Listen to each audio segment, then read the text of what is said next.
So ngayong araw ay April 28 kaya magbablog ng isang tao. Kailangan pa rin nakaganyan. Kailangan nakaganyan, parang aso. At gawa ng sabi ay pag hindi daw nakaganyan umihi ang isang tao, basa ang short mo nun. Medyo malakad ka nakaganyan. Parang bagong tuli, nakaganyan.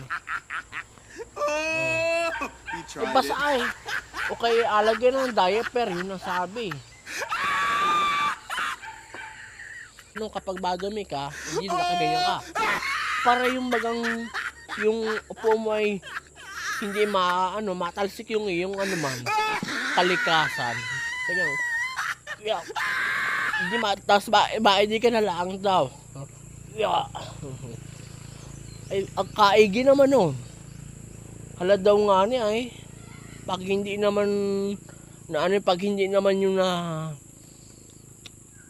natalsikan pa awang ko lang. Para kang pilay nun. Hindi malakad ka, hindi. Pag halimbawa may nakatapos ka na. Ang ano pala nito, pagkatapos kang hindi malakad ka na, ganun ka na lakad.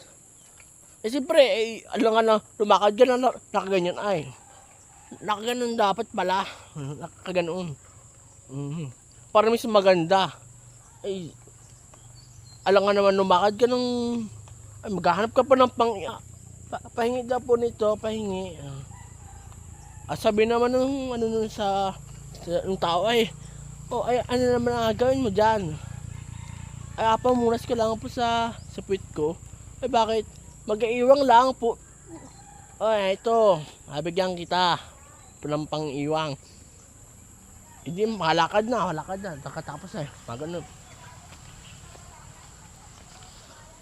Pag inatibi naman pala, ganito pag inatibi, ang pinakamatindi. Pag inatibi, hindi maupo ka na.